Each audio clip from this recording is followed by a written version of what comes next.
salam dan bahagia. Salam guru penggerak. Saya Niluh Puterani Pujiastuti, calon guru penggerak angkatan 2 dari Kabupaten Tabanan, Provinsi Bali.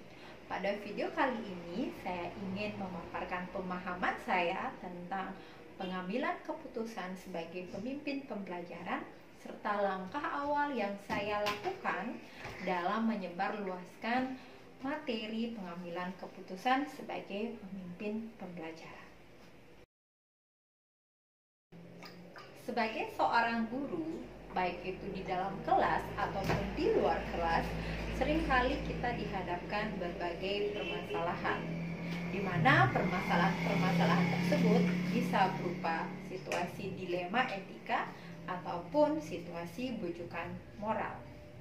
Dilema etika adalah situasi ketika kita dihadapkan pada dua pilihan, di mana kedua pilihan tersebut secara moral benar, namun saling bertentangan. Sedangkan bujukan moral adalah situasi ketika kita dihadapkan pada pilihan benar dan salah. Dalam situasi dilema etika, seringkali nilai-nilai kebenaran dapat saling bertentangan, dan dalam situasi dilema etika terjadi 4 paradigma, yaitu yang pertama paradigma individu melawan masyarakat, yang kedua paradigma rasa keadilan melawan rasa kasihan, yang ketiga paradigma kebenaran melawan kesetiaan, dan yang keempat paradigma jangka pendek melawan jangka panjang.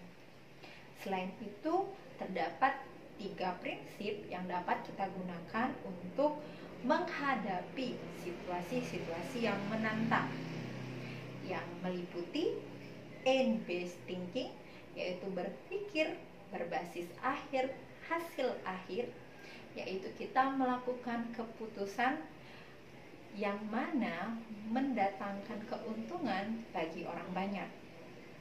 Yang kedua, rule-based thinking atau berpikir berbasis peraturan, yaitu kita mengambil suatu keputusan berdasarkan peraturan ataupun nilai-nilai yang berlaku. Dan yang terakhir, care-based thinking, yaitu berpikir berbasis rasa peduli, di mana kita melakukan sesuatu yang kita ingin orang lain lakukan untuk kita. Dalam pengambilan dan pengujian keputusan ketika kita menghadapi situasi dilema etika ataupun rujukan moral, ada 9 langkah yang dapat kita jadikan sebagai panduan, sehingga kita dapat mengambil keputusan dengan lebih bijak dan matang. Adapun langkah-langkah tersebut, yang pertama yaitu menentukan nilai-nilai yang saling bertentangan. Yang kedua, menentukan siapa saja yang terlibat pada situasi tersebut. Yang ketiga, menentukan fakta-fakta yang relevan. Yang keempat, melakukan pengujian benar dan salah. Yang kelima, pengujian paradigma benar lawan benar. Yang keenam, menentukan prinsip resolusi. Yang ketujuh, menentukan opsi trilema. Yang kedelapan, melakukan pengambilan keputusan. Dan yang terakhir, yaitu melihat lagi keputusan yang kita buat dan merefleksikan. Nah, materi yang telah saya dapatkan lewat modul ini selanjutnya akan saya tularkan, akan saya sebarkan mulai dari komunitas yang telah saya bentuk, yaitu komunitas Bisma Berbagi. Di sana saya akan berbagi informasi tentang pengambilan keputusan sebagai pemimpin pembelajaran, beberapa contoh-contoh kasus yang mungkin kita temukan di dalam proses mengajar ataupun di luar kelas, serta cara-cara untuk mengatasi kasus-kasus tersebut. Niscaya dengan semakin banyak orang yang memahami pengambilan keputusan yang baik sebagai seorang pemimpin pembelajaran, tentunya kami semua akan bisa menciptakan atmosfer pembelajaran, atmosfer sekolah yang berpihak pada murid.